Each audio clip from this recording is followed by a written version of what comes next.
She's a self-made, soul-led, multi-millionaire, business owner, investor, wife, and mom of two.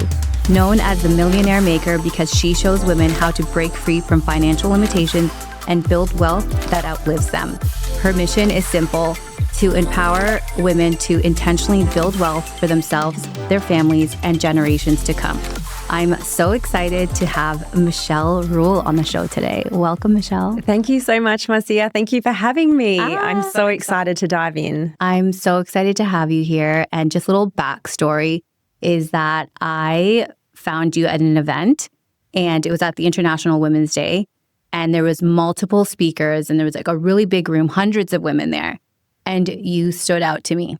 And I don't know if you remember, but I tapped you on the shoulder. There was like some free time happening, tapped you on the shoulder, and I was like, I would love to interview you. Like, your story spoke to me. Thank you so much. So grateful. And what an incredible event that was. I do remember our conversation, and that's really what it's all about for me at this time in my life. I'm 41 now. It was when I turned 40 was the real moment that I decided it's time to speak up. I'd had a lot of success in my life. It didn't come from success, had the ups and the downs, but by 40, I realized I have a story, I have information that can help women, and it's time to get on the stages, to get onto the podcasts and get the message out there to help more women. I love that. And I absolutely felt that. As you spoke on stage, I could feel your heart, I could feel your energy. And I'm so excited about this conversation. And one of the things you shared was your story. So I would love for our listeners to hear, how you went from being $30,000 in debt to a multimillionaire. Exactly. And I hope that in sharing my story, the listeners can hear perhaps they're at somewhere along that journey, and that perhaps my story can be a message of hope, because I truly believe that we are co-creators in our life. We have so much power within us to shape our life. And if we can see examples of people who've been able to turn themselves around, then hopefully that would give you hope to realize that you can too. So my story, essentially, I came from a hardworking family. My parents were teachers. I was taught that we need a good education, we need a university degree and a high-paying job for freedom. That was the only way we were going to have the life we wanted. So I got the good grades, I studied, I went straight into university, studied advertising, marketing, public relations, and dove into the corporate world working in ad agencies. So those years were exciting. They were very fast-paced. By the time I was 25, I was working in one of Perth's top advertising agencies as one of the youngest account managers at the time. And to the outside world, I had created success for myself, but inside I was burnt out. I was spiritually, emotionally, physically exhausted. I was running too fast and getting myself into debt. Funnily enough, on a high income as a young woman, going month to month, paycheck to paycheck, and all the events we had to attend. And when there wasn't enough money at the end of the month, I would just pop it on the credit card. The health insurance would come up. I wasn't prepared. Pop it on the credit card. So it was this seemingly innocent thing that I was doing, and I ended up in 15K of credit card debt and 15K HEX debt. So all of this debt was mounting up, and I certainly wasn't free. So at that point, I had what I call my quarter life crisis at 25. I thought, money isn't for me. Perhaps I'm just done with this. So I went on what I would call a spiritual journey. I wanted to know what it meant to be happy and completely out of the money system. Funnily enough, who would think Michelle Rule here, standing here, the Millionaire Maker, teaching women how to claim wealth, yet there was that stage in my life I wanted nothing to do with it. So I went on the spiritual journey. I learned Reiki, pranic healing, and I did find inner peace and happiness. And it wasn't until the birth of my son, some 6 years later, when I was 31, I realized that I had limited myself by not claiming this beautiful power of wealth, of money. Meant that if anything should happen to me or my husband or my business at the time, there was nothing for him. I could leave him in the will to my parents or my brother and sister with not a dollar to look after him. And so that was the turning point in my life when I realized I'm a smart woman. I'm a powerful woman. And by ignoring money and ignoring wealth, I had denied myself freedom and choice. And so that was the point. I had to figure it out, and I did. So we set on the path, and the next 9 years has been the most incredible journey, accumulating 7 million in assets. And, now here we are with the business and 5 investment properties. And I can see the path, and I can see that you can have both. You can be soul-led and you can be a self-made multimillionaire. You can have both.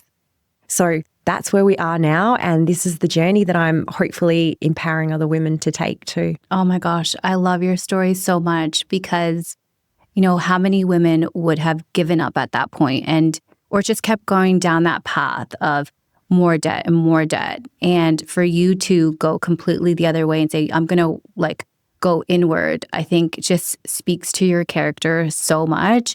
And I think now knowing as well that you did that energy work with the Reiki and all of that, it makes so much sense of your unique way of looking at wealth, which is what really made you stand out to me, because you're not just strategy. You look at the energetics, which is one of my favorite things. So that's what I'd love to dive into is how do we match the energetics with the strategy, and why is energetics so important to wealth building? I love this so much. And truly, I feel like this path chose me, because why give me a life where I had mastered energetics and I understand everything is energy, and I was able to transform my health and my life through the power of energy work. So to have that as the backdrop and then realize one day, well, hang on, money is also an energy source on this planet. It's an agreed energy source. And so rather than using old, outdated beliefs about perhaps people who had money were greedy, and perhaps I had been ignoring the fact that that is a powerful energy source and I'm a good human. And so if I can claim and harness that energy source as a good soul-led woman, then wouldn't I go and do good with the world with the money that I was accumulating? So that was really for me that moment of realizing that it is an energy source, money. Yes, we need a strategy too. I couldn't come out and help and mentor women without bringing strategy along with it. I think strategy is incredibly powerful, but it's the energetics behind that will truly determine what your outcome will be. So for example, we could say, well, it's easy. You just flow your cash, get your cash flow system, look at your net wealth, start accumulating assets, and you'll be a millionaire. Amazing. But the thing is, every single day we are living with ourselves, our internal dialogue, the way that we treat money, the way we flow it. So the way that we call it in and feel valued to call it in is a massive piece, because if we haven't healed that part of us that feels so deserving to receive, then we may be really good at giving money, excellent, but we also need to have that balance of receiving money and not feel that is any type of judgment to receive. It is okay to receive and to give, that beautiful balance and that flow. Oh my gosh. Yes, so much. Yes. I see so many women have this, I don't know if it's like an energetic block or what it is. There's got to be some kind of belief system there where the receiving part is so hard for them. So they're happy to pay their bills, they're happy to give, and they're always pouring out, but they're not allowing themselves to receive. So just when I was thinking about your life growing up and you said that your parents were school teachers, what were those stories that they taught you? Because I vividly remember the ones that my mom gave me, bless her. She was doing her best, but she always would say, money doesn't grow on trees. She would not intentionally, but unintentionally insult wealthy people by saying that person has more money than sense. And it was this ingrained thing about you need to be responsible. You can't splurge on yourself because that means you have more money than sense. You don't have common sense. And I would love for us to hear a little bit about what some of your stories were, because I want people to see that you're now where you are, even though you had these stories and that you were surrounded by maybe a lack of abundance from the financial sense in your upbringing. Absolutely. And I've come to, and as we all do on the self-development journey, is we realize that, so our parents, they did the best that they could given what they came from. And I feel like each generation has had more and more opportunity to truly co-create their life. So if we go back a couple of generations, and the wars, and my grandparents, on my dad's side, the Italian nonna and pop, they were in complete poverty. So that was their reality. Poverty was their truth. And then my dad, then to be born from that family, money was scarce, and we must save and hoard and keep it for a rainy day rather than flowing our cash. And we must, so for them to be grateful for what you've got, don't ask for more. You have enough, don't ask for more. And I can see where it came from because they really, truly were up against scarcity and lack. But in this generation, we have this unique advantage where there is abundance available to absolutely every human who wants it. So we get a chance to rewrite that story. So yes, I am grateful for everything that I have, but I truly believe the more wealth and the more money that I can hold and flow through me, then the more choice and freedom I have, it overflows from me to everyone in my surroundings. Every single person, my friends, my family, all of my employees, the more that I have, the more I have there as an overflow to the people around me.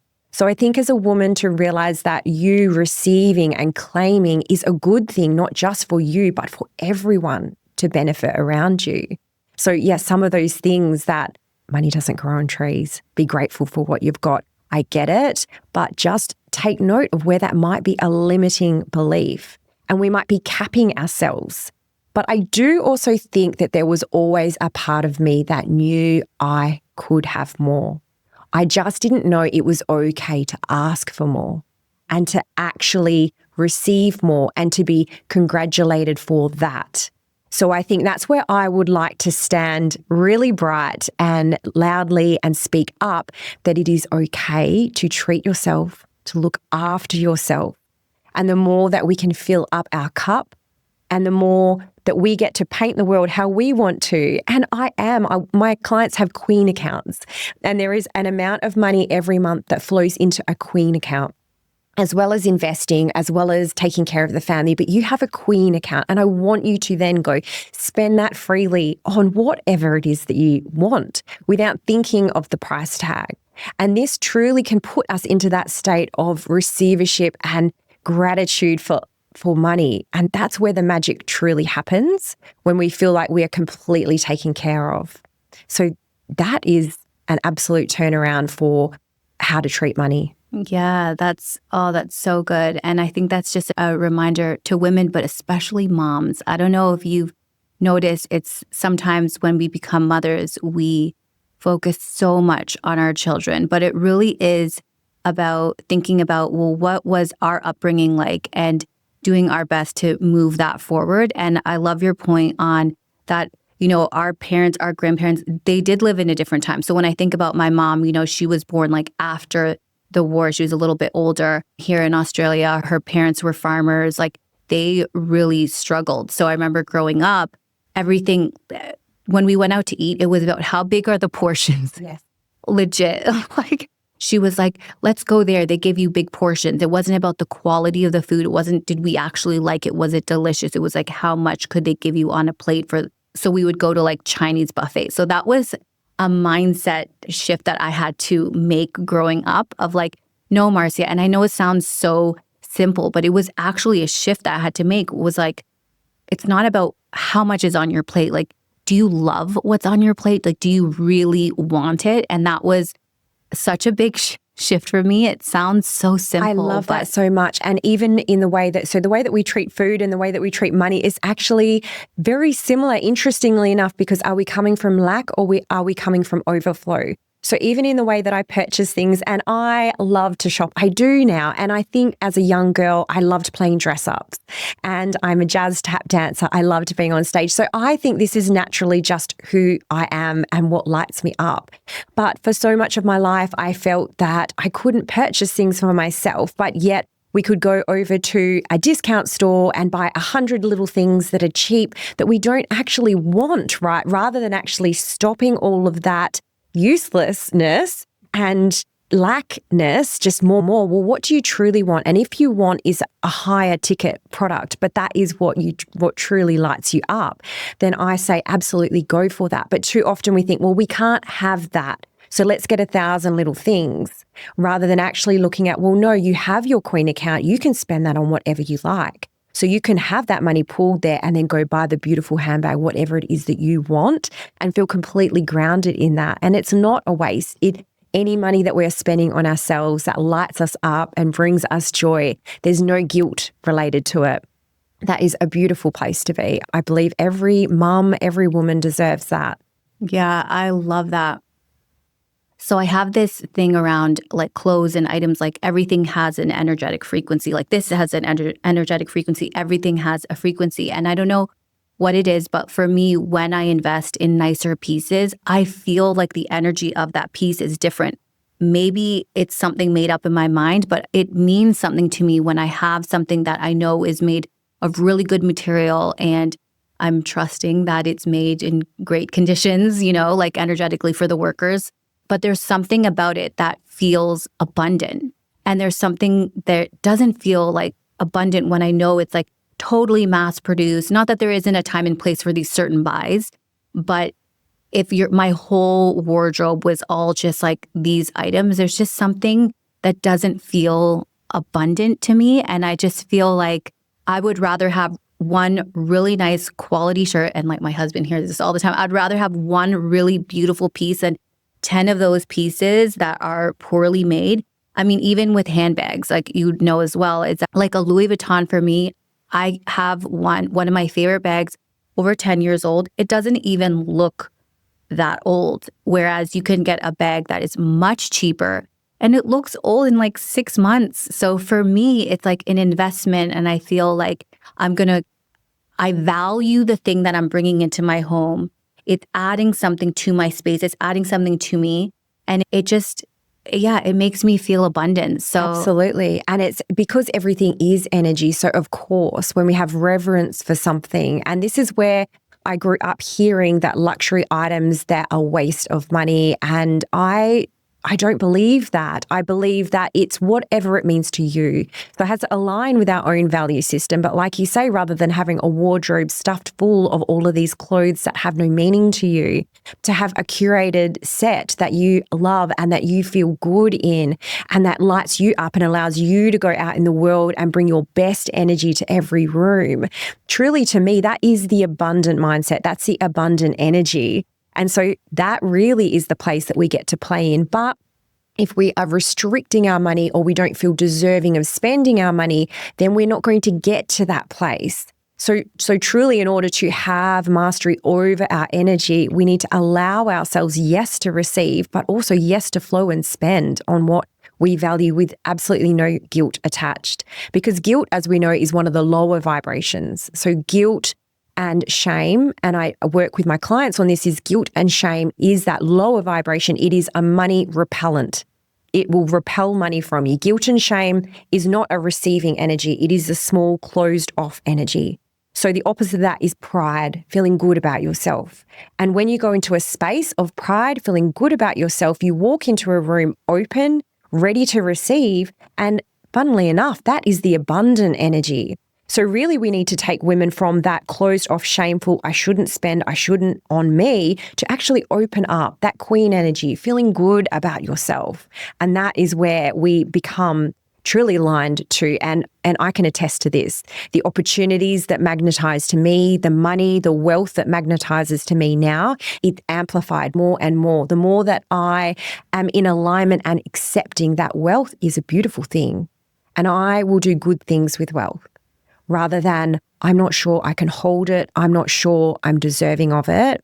It won't find you. It can't find you if you're closed off. I love that. And you're so speaking my language, because when you talk about shame and guilt, so my area is emotional intelligence. And when we work with the emotional scale, that is at the very bottom. So when we look at the different range of emotions, a lot of people view like anger and rage as, oh, those are the worst emotions. They're actually not, because they're actually higher on the scale. And I always say, if I have a client who's angry, I'm like, great, we can take action from anger. Anger moves you. Shame does not. guilt does not. So what you're saying is resonating so much. And I would imagine that a lot of your clients, because the population, we would have a lot of energetic weighting and heaviness around money. So a personal thing for me is that like I was born in poverty. So I have this weird thing where I'm working on this, like I'm allowed to receive even though my family doesn't have something. So I was adopted, and my mom, like my Australian mom, she's beautiful. We were like middle class, and she wasn't focused on money. Money was very much like for somebody else. But then in my birth family, they have nothing.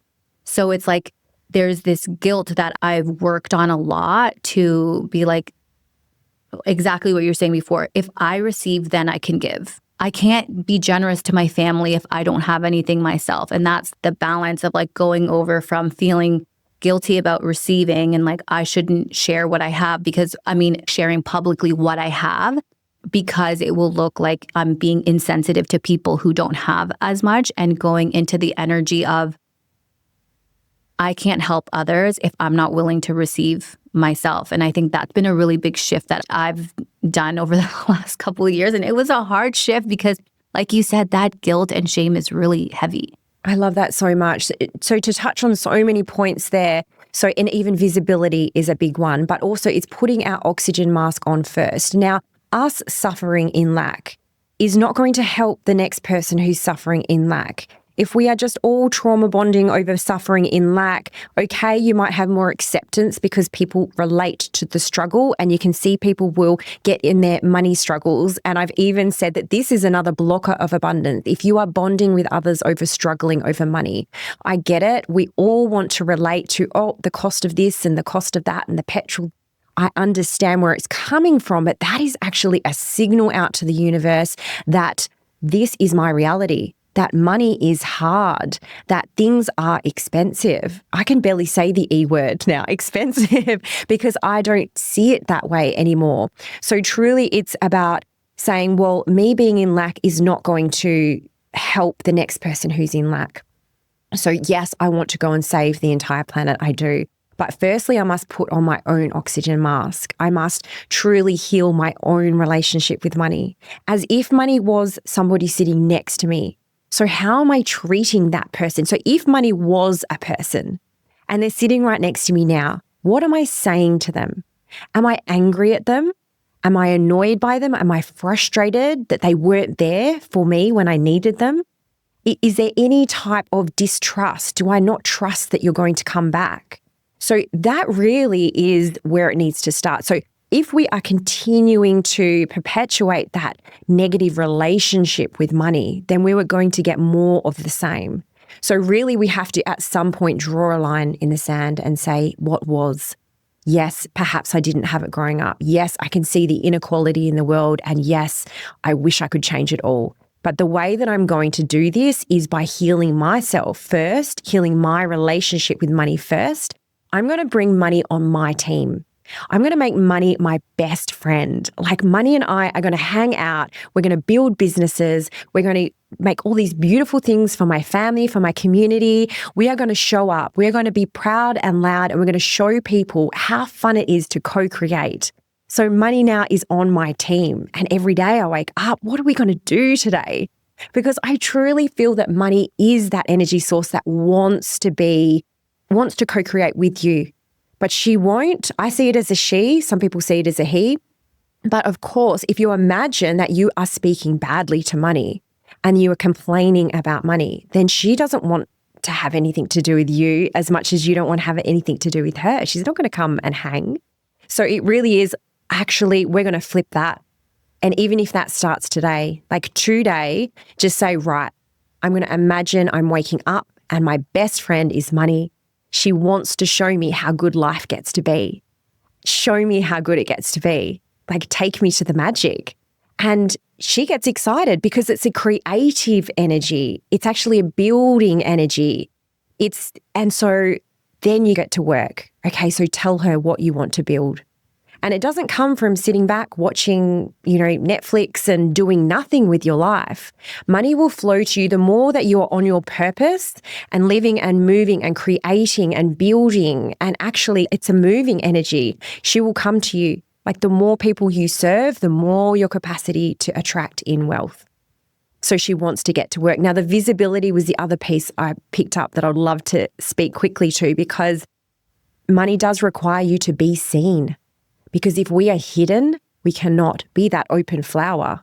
So if we are closed off and hidden, money cannot find us. Now, when we have it, it's like if we imagine the queen energy, and there she is, the queen in her castle. Do you think the queen is afraid to be seen? Is she hiding behind the door, or is she standing up, proud, chest up, eyes up, out on the balcony with her jewels, with all of her beauty and grounded authenticity, ready to be seen? Now, that is the energy of visibility. And if we are away from that, so if we are not willing to be seen with our wealth, then we again are going to hold all sorts of negative emotions towards this conflict, because the more that we have, the brighter we are. The more that we have, the more eyes are on us. And this is just the natural flow of what wealth will do. But if we are resisting it and hoping that nobody will see us, and I did this when I first got my Mercedes, I didn't want to drive it to the school in case anyone saw that I was in that car. But that car brings me joy. And now I've completely healed. People will think what they will think. And 9 out of 10 times, nobody cares actually. It is just us willing to be seen in our magic.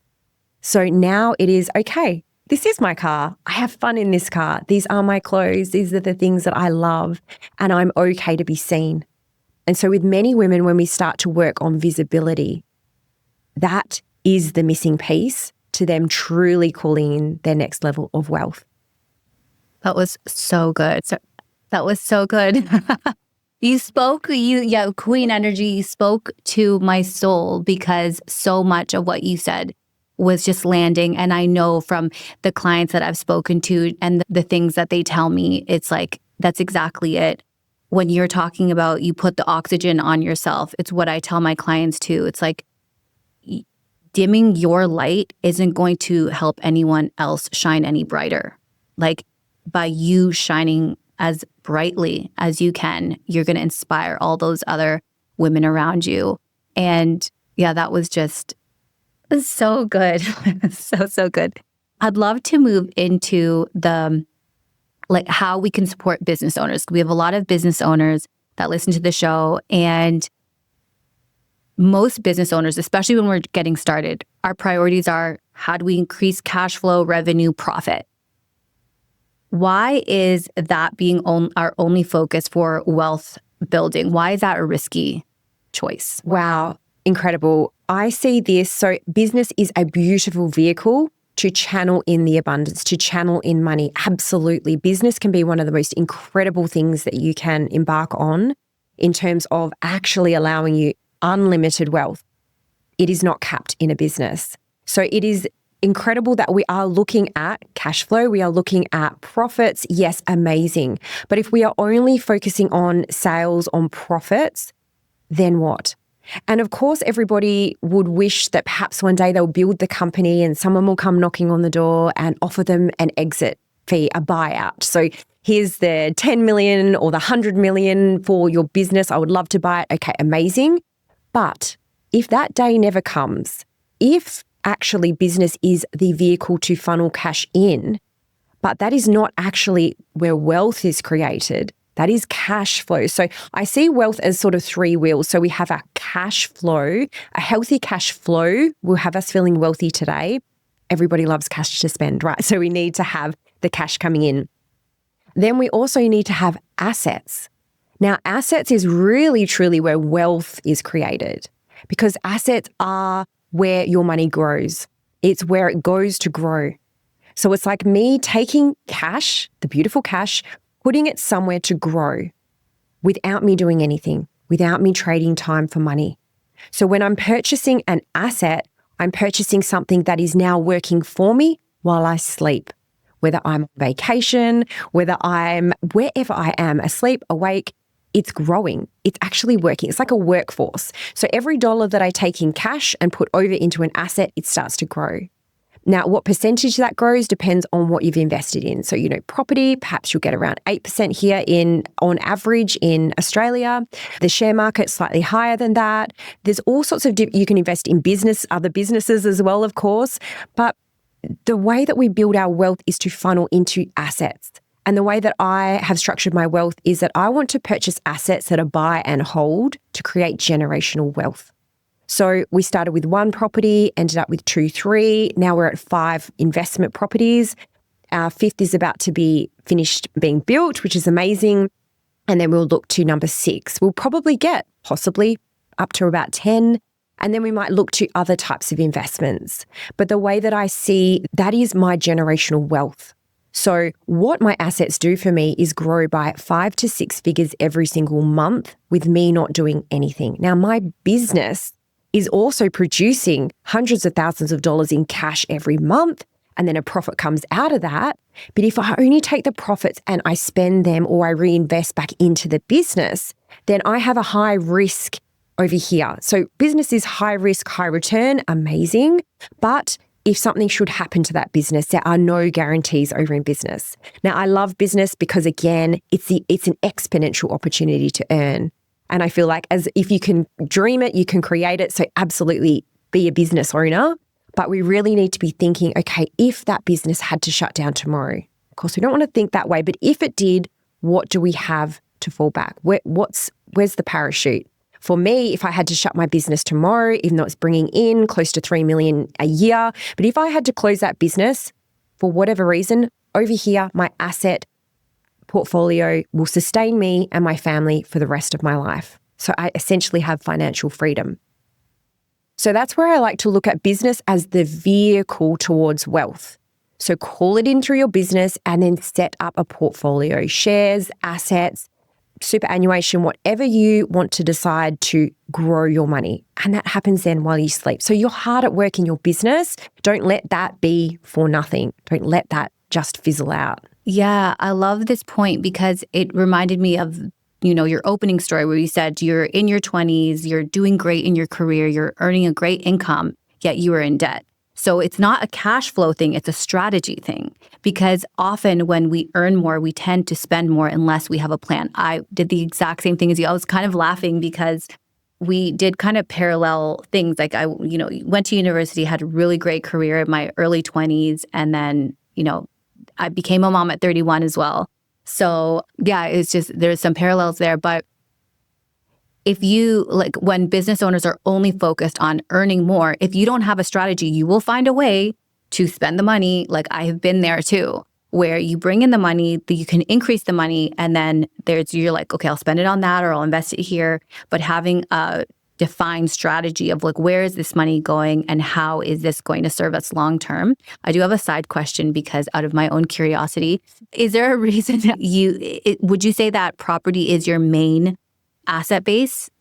I love this as a question because are you going to ask me what do you do? Do we do shares? Do we do super? Yeah. What are we doing? Or is it dependent on where people are starting out? If they only have a certain amount to invest, you would, your advice would be different versus somebody who has maybe a couple $100,000 or more to invest. I love this question. Let's dive in because I love it. So to me, this is why when we look at your strategy, we start with your net wealth. Where are you currently at? So assets minus liabilities equals net wealth. So what do you have to your name? If you had to sell everything you owned, pay off all of your debts, what would you be left with? Now at 25, that number for me was negative $30,000. So I was starting behind the start line. So when we're looking at so where are we there and how do we get to financial freedom? Now, financial freedom is whatever cash you would love to spend every year multiplied by 20 will give you a financial freedom number. So that is the asset base that if you can get to that asset base, you can live off 5% returns for the rest of your life and your asset base will remain intact because it's growing faster than that. But if we just take a little look and imagine we have a map in front of us, we want to go from point A to point B, financial freedom. How are we going to get there? So I look at assets as this beautiful mix this tapestry of how am I going to grow my money? Because that's how we grow it in our assets. Now, property is an excellent tool. So is the stock market. So is shares. Now, the reason that I chose property first is because of the magical word leverage. So I can take $100,000 of cash. I can go to a bank and they will loan me the remainder money that I need to purchase an asset. So let's just say $100,000 or $200,000 cash will get me a $600,000 property. So only by putting in, let's just say $200,000, and now I use equity. So that's another story. So I'm not actually using my cash. I'm using equity from my portfolio. So this is not like saving up $200,000. This is releasing $200,000 from the portfolio to go buy the next property. So there will come a time when I have enough. But essentially, if $200,000 could purchase me a $600,000 asset, and I get growth on $600,000, not just growth on the $200,000, I'm getting growth on a bigger piece of the pie. So that is where I can hold that.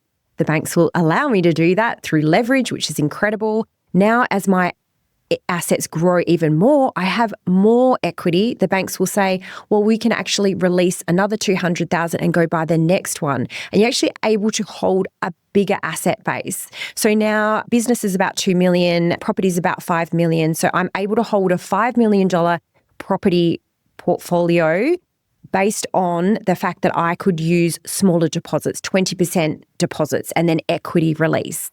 Whereas if I was just to do shares, and I will do shares, that's a part of my strategy. I already have some. We have some crypto, we have some shares, we have some super, a bit of everything. But at the moment, it's about the person who holds the largest asset base is the person who wins the game of wealth. So I'm trying to get there quicker. And then once I feel like I have enough investment debt, enough property, and I'm ready to start to pay down the debts, I can start funneling cash as it will, because the tenants will be paying off the mortgage, and over 30 years, there will be no debt on any of those properties.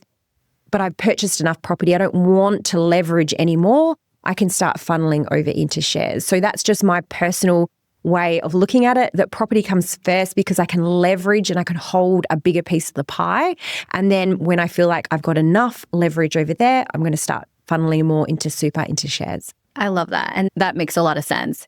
And I know that someone was listening and asking that in their mind. So Absolutely. I'm glad we addressed it. I want to pivot slightly because when we were talking earlier, you said that you worked with your husband, and I also work with my husband. And I just want to hear just your perspective on working with your husband and how that is for you. I love this. Yes. So our IT company, Downtime Assassin, is 14 years old. So we have a teenager over there.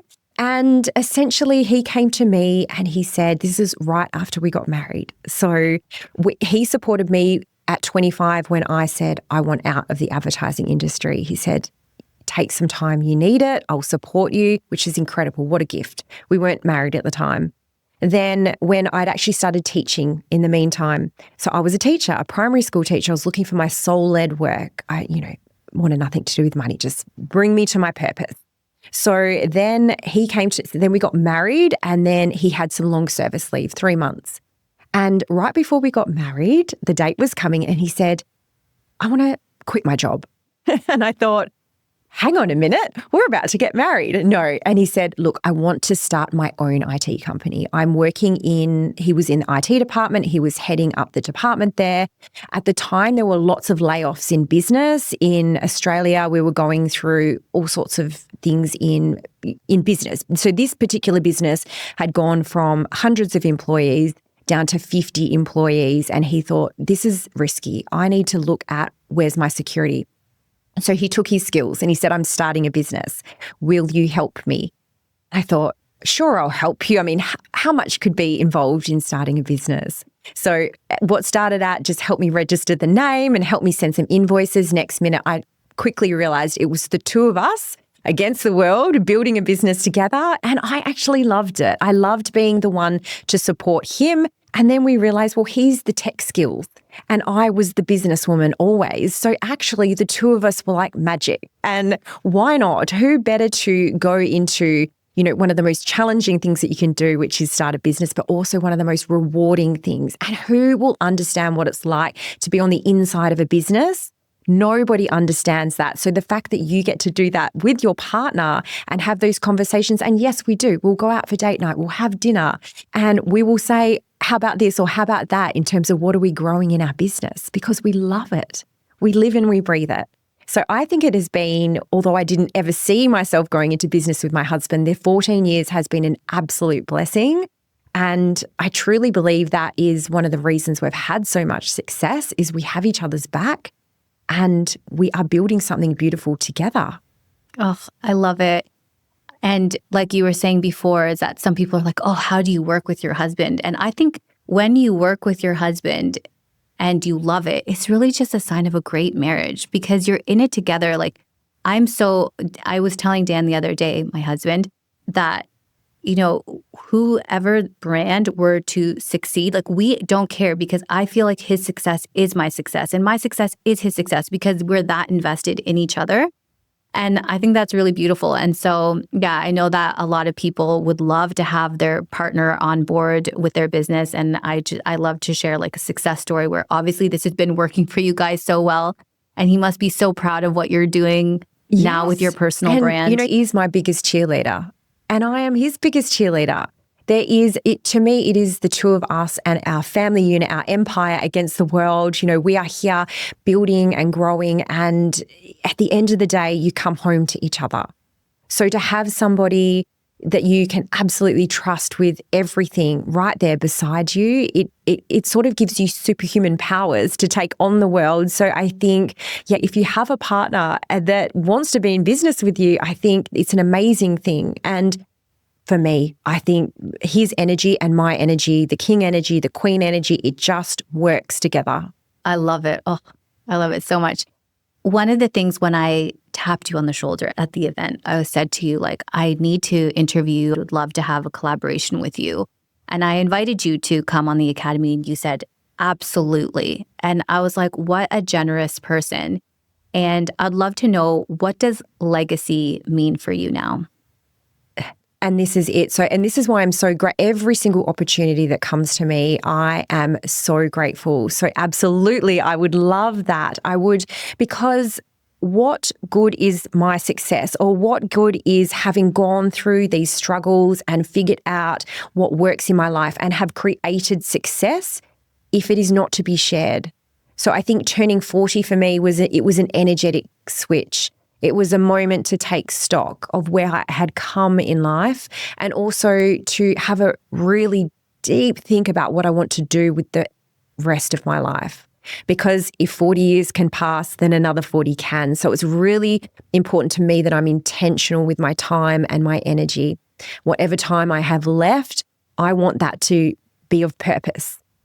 So I want to use what I have learned to help as many women as I can. I truly believe there is no greater gift than having what you've gone through not only be of purpose for yourself, but actually better the world, like help other women. It's a gift to me. So when you offer an opportunity like that, I actually think, how did I get so lucky to be able to do that? So absolutely. Bring on the legacy hour. Oh my gosh, I absolutely love that. And you know what? Like I said, I could feel it in your energy. And I truly believe that when you are a generous person and with your thought, word, and deed, that it comes back to you tenfold. So thank you so much, Michelle. You're such a gift. Thanks, Marcia. Thank you so very much.